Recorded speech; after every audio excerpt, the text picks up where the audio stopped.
Afternoon, Patriots. Me again, Shannon Fox here, Devoted Patriots 2 channel.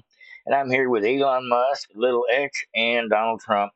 Most of the speaking is done by Elon Musk. Trump lets him take over at one point to answer some questions for the reporters about Doge, what it's doing, what they're going to do to fix things. And there are several things that I think are definitely need to be said, including the fact that you said spent money on election interference. Elon Musk says it closer to the end of the video.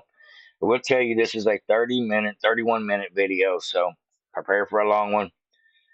But it is breaking news. It hadn't been out less than 30 minutes, as far as I can tell.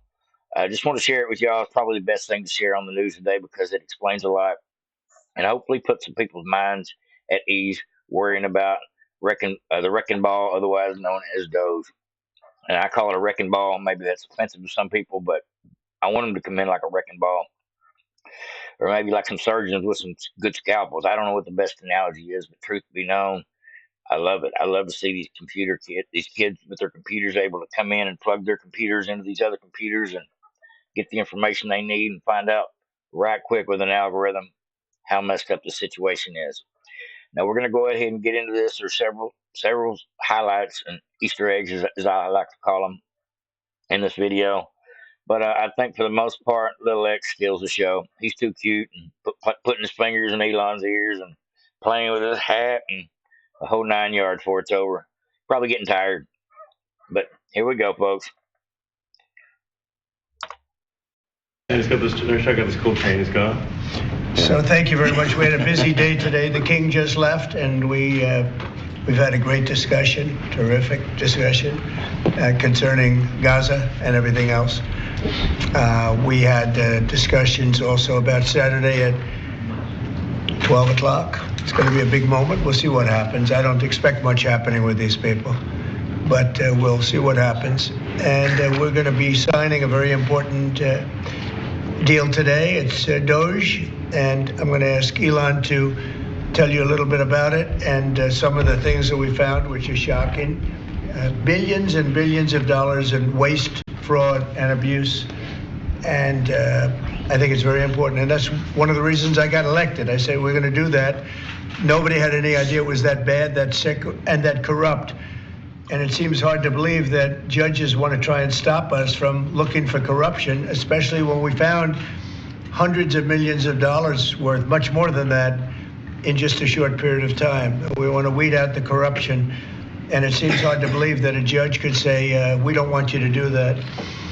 Well, so maybe we have to look at the judges, because that's very serious. I think it's a very serious violation. I'll ask Elon Musk to say a few words, and we'll take some questions. Elon, go ahead. Sure.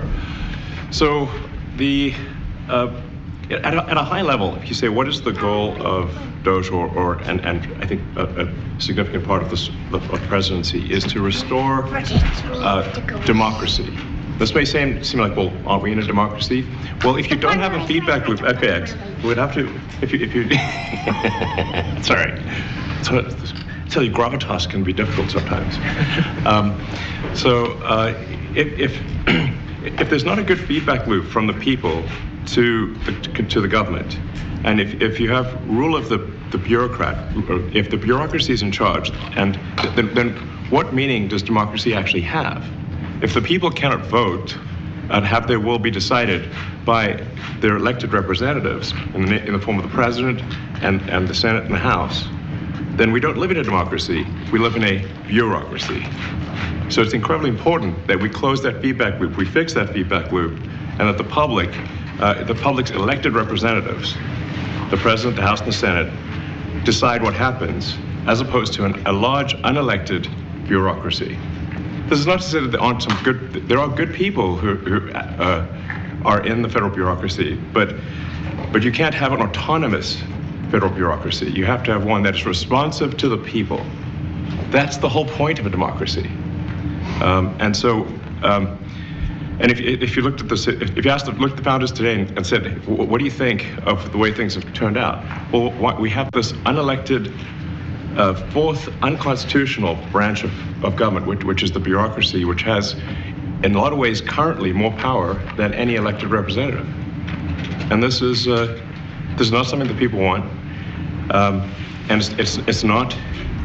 It does not match the will of the people. So it's just something we've got to fix. And then we've also got to address the deficit. So we've got a $2 trillion deficit, and if we don't do something about this deficit, the country's going bankrupt. I mean, it's really astounding that the interest payments alone on the national debt exceed the Defense Department budget, which is shocking because we spend a lot of money on defense. But and if that just keeps going, we're essentially going to bankrupt the country. So what I really want to say is, like, it's not optional for us to reduce the federal expenses. It's essential.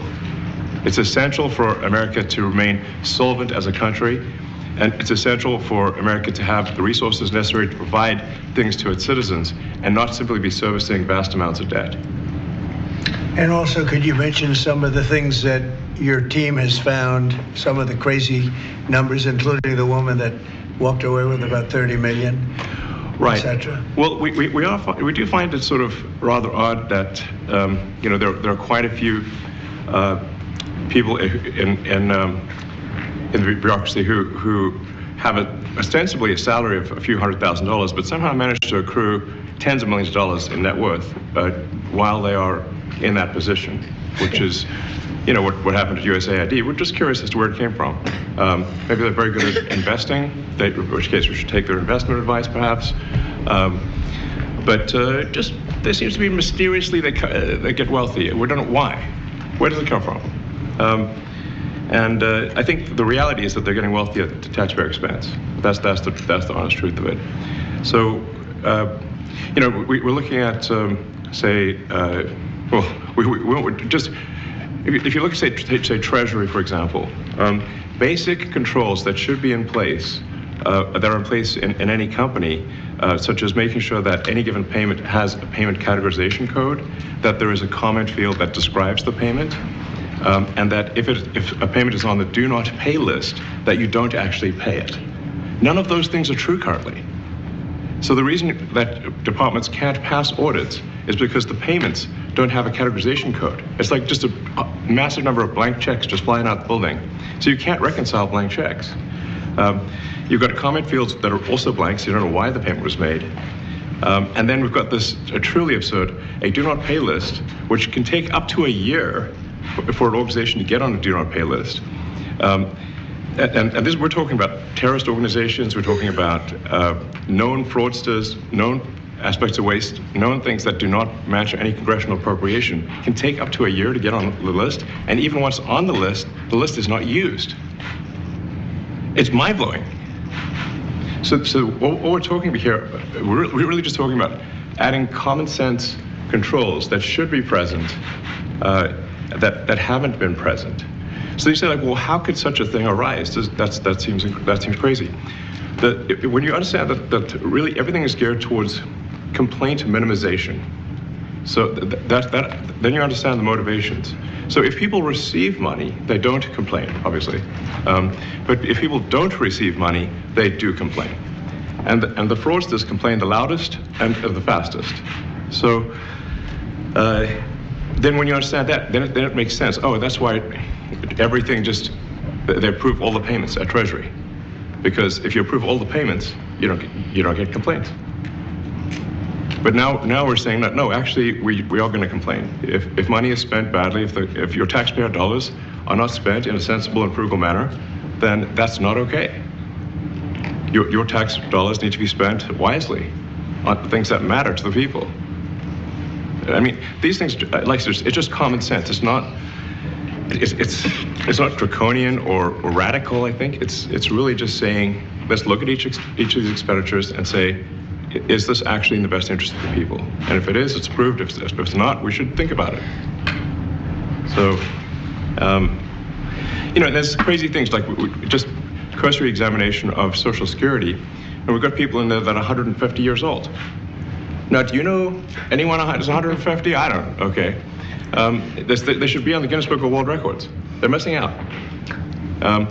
So, that's the case where, like, I think they're probably dead. It's my guess. Or they should be very famous, one of the two. And then there's a whole bunch of Social Security payments where there's no identifying information. Well, like, why is there no identifying information?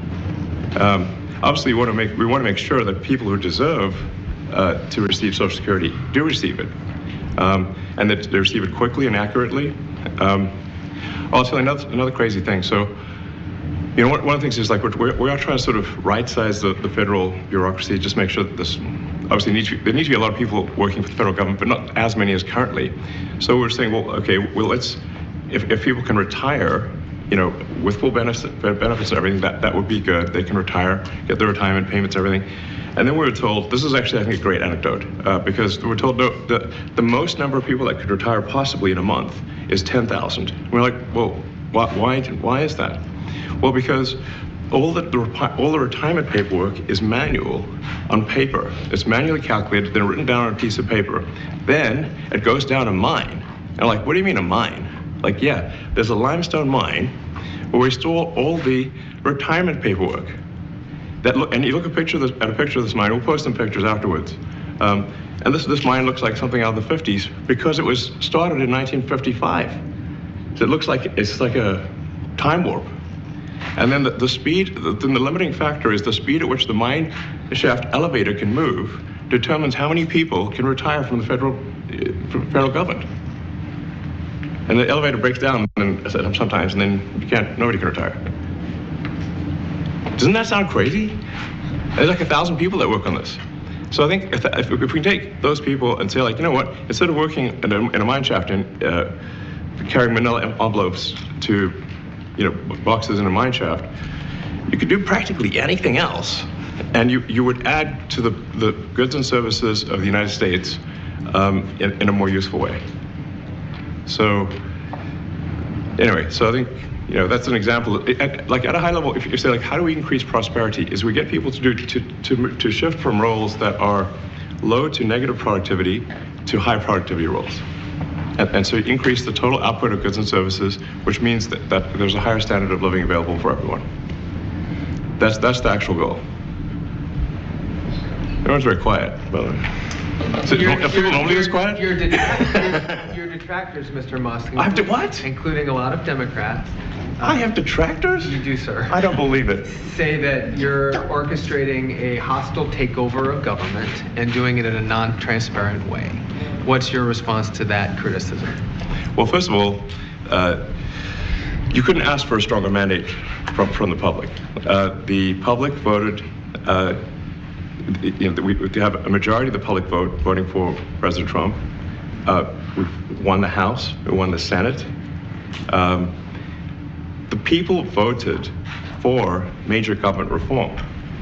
There should be no doubt about that. That was on the campaign. The president spoke about that at every rally. The people voted for major government reform, and that's what the people are going to get. They're going to get what they voted for. And a lot of times, people that don't get what they voted for, but in this presidency, they are going to get what they voted for. And that's what democracy is all about. Mr. Musk, the White House says that you will identify and excuse yourself from any conflicts of interest that you may have. Does that mean that you are, in effect, policing yourself? What are the checks and balances that are in place to ensure that there is accountability and transparency? Well, we actually are trying to be as transparent as possible. In fact, we post our actions to the Doge handle on X and to the Doge website. So all of our actions are maximally transparent. In fact, I don't think there's been, I don't know of a case where an organization has been more transparent than the Doge organization. So the kind of things we're doing are, I think, very, very simple and basic. They're not, what I mentioned, for example, about Treasury, just making sure that payments that go out, taxpayer money that goes out, is categorized correctly, that the payment is explained, that organizations on the do not pay list, which takes a lot to get there, that actually are not paid, which currently they are paid. These are not individual judgment decisions. These are about simply having sensible checks and balances in the system itself to ensure that taxpayer money is spent well. So it's got nothing to do with, like, say, a contract for some company of mine at all. But if there is a conflict of interest when it comes to you yourself, for instance, you've received billions of dollars in federal contracts when it comes to the Pentagon, for instance, which the president, I know, has directed you to look into. Yeah. Are you policing yourself in that? Is there any sort of accountability check and balance in place that would provide any transparency for the American people? Well, all of our actions are fully public. So if you see anything, you say like, wait a second, hey, Elon, that seems like maybe that's, that there's a conflict there. It's not like people are going to be shy about saying that. They'll say it immediately. Including you yourself. Yes. But transparency is what builds trust, not simply somebody asserting trust. So not somebody saying they're trustworthy, but transparency, so you can see everything that's going on. And then you can see, am I doing something that benefits one of my companies or not? It's totally obvious. And if we thought that, we would not let him do that segment or look in that area if we thought there was a lack of transparency or a conflict of interest. And we watch that also. He's a big businessman. He's a successful guy. That's why we want him doing this. We don't want an unsuccessful guy doing this. Now, one thing also that Elon hasn't really mentioned are the groups of people that are getting some of these payments. They're ridiculous. And we're talking about billions of dollars that we've already found. We found fraud and abuse. I would say those two words as opposed to the third word that I usually use, but in this case, fraud and abuse. It's abusive because most of these things are virtually made up, or certainly money shouldn't be sent to them. And you know what I'm talking about. It's crazy. So, but we're talking about tens of billions of dollars that we've already found. And now a judge who's an activist judge wants to try and stop us from doing this. Why? Why would they want to do that? I campaigned on this. I campaigned on the fact that I said government is corrupt. And it is very corrupt. It's very, very, it's also foolish. As an example, a man has a contract for 3 months and the contract ends, but they keep paying him for the next 20 years, because nobody ends a contract. You get a lot of that. You have a contract that's a 3-month contract. Now, normally, if you're in a small, in all fairness, it's the size of this thing is so big. Yeah. But if you have a contract and you're in a regular business, you end the contract in 3 months. It's a consultant. Here's a contract for 3 months, but it goes on for 20 years. And the guy doesn't say that he got money for 20 years, They don't say it. They just keep getting checks month after month. And you have various things like that, and even much worse than that, actually, much worse. And I guess you call that incompetence, maybe. Yeah. It could be corruption. It could be deals made on both sides, where the guy gets the money, he kicks. I think there's a lot of kickback here. I see a lot of kickback here. There's a lot of kickbacks. Tremendous kickback, because nobody could be so stupid to give out some of these contracts. Yes. So he has to get a kickback.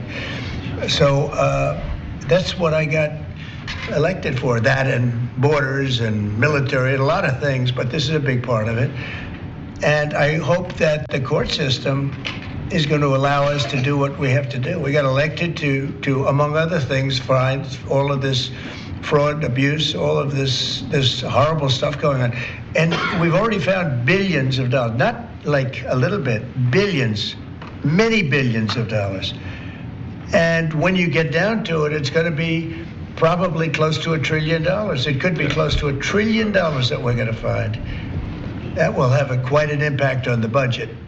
And you'll go to a judge where they handpick a judge, and he has certain leanings. I'm not knocking anybody for that, but he has certain leanings, and he wants us to stop looking. How do you stop looking? I mean, we've already found it. We have a case in New York where a hotel has paid $59 million, $59 million because it's housing migrants, illegal migrants, all illegal, I believe. And they were being paid twice the normal room rate at 100% occupancy. Unbelievable. So it's a racket. Mr. Musk, can I ask a question? If I may sort of just going for the president's comments, at a high level, you say, well, what are the two ingredients that are really necessary in order to cut the budget deficit in half from 2 trillion to 1 trillion? And it's really two things: competence and caring. And if you add competence and caring, you'll cut the budget deficit in half. And I fully expect to be scrutinized and get a daily proctology exam, basically. Might as well just camp out there. So it's not like I think I can get away with something. I'll be scrutinized nonstop. But with the support of the president, we can cut the budget deficit in half from 2 trillion to 1, and then with deregulation, because there's a lot of sort of regulations that don't ultimately serve the public good. We need to free the builders of America to build.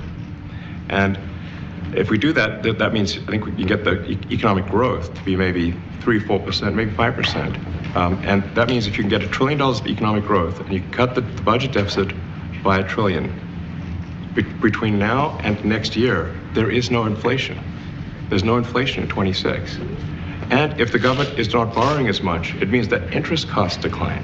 So everyone's, the mortgage, their car payment, their credit card bills, anything, their student debt, the monthly payments drop. That's a fantastic scenario for the average American. I mean, imagine they're going down the grocery aisle and the prices from one year to the next are the same, and their mortgage, all their debt payments dropped. How great is that for the average American? We had no idea. We had no idea we were going to find this much, and it's open. It's not like complicated. It's not simple that complicated. Stuff. It's like a lot of work. Yeah. We can't believe it. A lot of work. A lot of smart people involved. Very, very smart people. But you're talking about anywhere maybe $500 billion. It's crazy the kind of numbers you're talking really crazy. about. You know, normally when you're looking at something, you'll find you're looking for 1 out of 100. Here, you're almost reversing it. You look for one that's good, and you can look at the title, and you say, why are we doing this? Why are we doing that? And the public gets it. You know, the public gets it. You've seen the polls. The public is saying, why are we paying all this money? This is for years. This has gone on. Mr. Musk, President Trump, Yeah, go ahead. Wait, go ahead. Senator Rand Paul today said that Doge cuts will ultimately need a vote in Congress. Do you agree with that? Is that the plan? I really don't know. I know this. We're finding tremendous fraud and tremendous abuse. If I need a vote of Congress to find fraud and abuse, it's fine with me. I think we'll get the vote, although there'll be some people that wouldn't vote. And how could a judge want to hold us back from finding all of this fraud and finding all of this incompetence? Why would that happen? Why would even Congress want to do that? Now, Congress, if we do need a vote, I think we'd get a very easy vote because we have a track record now. We've already found billions of dollars of abuse, incompetence, and corruption. A lot of corruption. If a judge does block one of your policies, part of your agenda, will you abide by that ruling? Will you comply? Well, I always abide by the courts, and then I'll have to appeal it. But then what he's done is he slowed down the momentum, and it gives crooked people more time to cover up the books.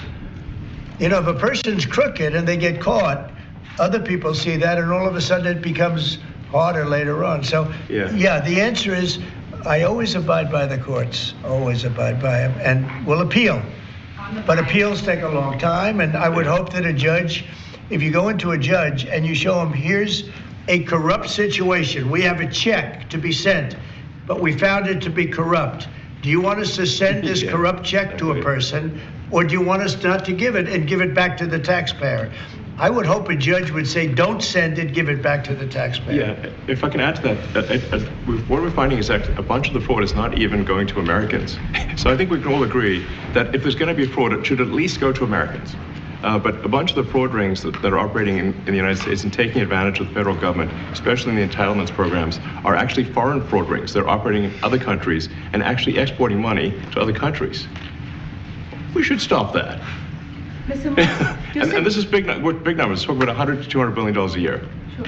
Serious money. Mr. Musk, you said on X that an example of the fraud that you have cited was $50 million of condoms was sent to Gaza. But after fact-check this, apparently Gaza in Mozambique, and the program was to protect them against HIV. So can you correct the statements? It wasn't sent to Hamas, actually. It was sent to Mozambique, which makes sense why condoms was sent there. Yeah. And how can we make sure that all the statements that you said were correct, so we can trust what you say? Well, first of all, some of the things that I say will be incorrect and should be corrected. So nobody's going to bat 1,000. I mean, we will make mistakes, but we'll act quickly to correct any mistakes. I'm not sure we should be sending $50 million worth of condoms to anywhere, frankly. I'm not sure that's something Americans would be really excited about. And that is really an enormous number of condoms when you think about it. But if it went to Mozambique instead of Gaza, I'm like, okay, that's not as bad, but still, why are we doing that?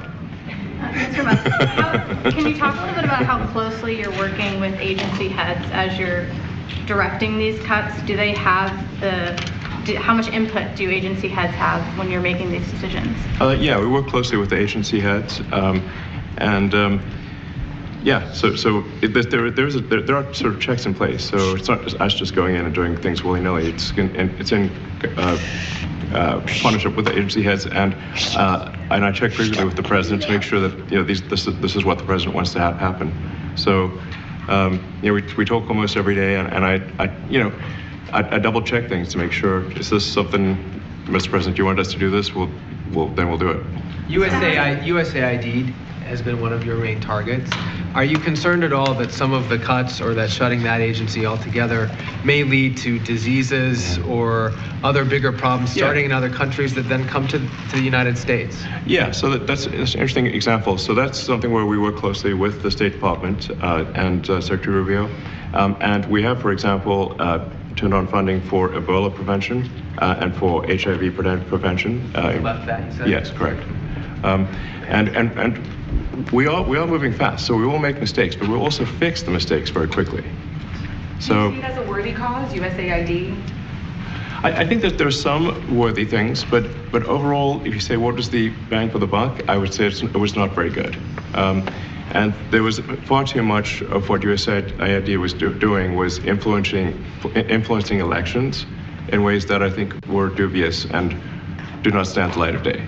I can just ask a follow-up to the Pentagon contracts. If you have received billions of dollars in contracts from the Pentagon, and the president's directing you to look into the Department of Defense, is that a conflict of interest? Yes, we definitely need to do and are going to do at the president's request. Does that present a conflict of interest for you?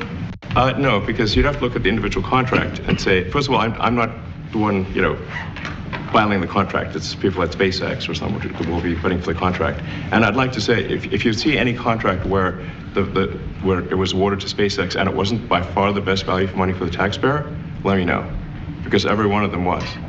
The president said the other day that you might look at treasuries. Could you explain that a little bit? What kind of fraud, and that question goes to both of you, what kind of fraud are you expecting to see or do you see right now in U.S. treasuries? Yeah, I think you mean the Treasury Department as opposed to Treasury bills, or... You also referenced treasuries on Air Force One the other night. Go ahead. Well, as I mentioned earlier, really, the first order of business is to make sure we're actually collecting. Sorry for this. Although my son might enjoy this, but he's sticking his fingers in my ears and stuff. So it's a bit hard to hear sometimes. Hey, stop that. No, the stuff we're doing with the Treasury Department is so basic that you can't believe it doesn't exist already. So for example, like I mentioned, just making sure that when a payment goes out, it has to have a payment categorization code. It's like, what type of payment is this? You can't just leave the field blank. Currently, many payments, the field is left blank. And you have to describe what's the payment for, some basic rationalization. That also is left blank. So this is why, the Pentagon, when's the last time the Pentagon passed an audit? I mean, a decade ago, maybe? Ever? Really? And we want to just, in order to actually pass audits, you have to have financial information that allows you to trace the payments. And once in a while, the Treasury has to pause payments if it thinks the payment is going to a fraudulent organization. If a company or an organization is on a do not pay list, we should not pay it. I'm sure you would agree. Like, if it's quite hard to get on that payment, the do not pay list, it means that this is someone that is like dead people, terrorists, known fraudsters, that kind of thing. We should not pay them. But currently we do, which is crazy. We should stop that. Many transactions. And by the way, hundreds, thousands of transactions like that. We have a big team. And for the sake of the country, I hope that the person that's in charge and the other people that report to me that are in charge are allowed to do the right thing, namely make sure everything's honest, legitimate, and competent. But we're looking at just, when you look at USAID, that's one. We're going to look at the military, we're going to look at education. They're much bigger areas. But the USAID is really corrupt. I'll tell you, it's corrupt. It's incompetent, and it's really corrupt. And I can't imagine a judge saying, well, it may be corrupt, but you don't have the right. You got elected to look over the country and to, as we say, make America great again, but you don't have the right to go and look and see whether or not things are right that they're paying, or that things are honest that they're paying. And nobody can even believe this. Other people, law professors, they've been saying, how can you take that person's right away? You're supposed to be running the country, but we're not allowed to look at who they're paying it to and what they're paying. We have massive amounts of fraud that we caught. I think we probably caught way over a lot of billions of dollars already in, 2 weeks? Yes. And it's going to go to numbers that you're not going to believe. And much, as I said, much is incompetence and much is dishonesty. We have to catch it. And the only way we're going to catch it is to look for it. And if a judge is going to say you're not allowed to look for it, that's pretty sad for our country. I don't understand how it could even work. On the buyout program, can you personally guarantee that... Which one? The buyout program, the offer to federal workers. Can you personally guarantee that the workers who opt in to resign now will be paid through September? Well, they'll get their money, but they're getting a good deal. They're getting a big buyout. And what we're trying to do is reduce government. We have too many people. We have office space. It's occupied by 4%. Nobody's showing up to work because they were told not to. And then Biden gave them a 5-year pass, some of them, 48,000 of them, gave them a 5-year pass, that for 5 years you don't have to show up to work. And let me tell you, this is largely, much of this stuff is because of Biden. It's his fault. He allowed this country, what he did on our border. What he did on our border is almost not as bad as what he did with all of these contracts that have come out. It's a very sad day when we look at it. I can't even believe it. But many contracts just extend, and they just keep extending, and there was nobody there to correct it. And that cannot be, I can't imagine that could be held up by the court. Any court that would say that the president or his representatives, like Secretary of the Treasury, Secretary of State, whatever, doesn't have the right to go over their books and make sure everything's honest. I mean, how can you have a country? You can't have anything that way. You can't have a business that way. You can't have a country that way. Hey, thank you very much, everybody. Thank you.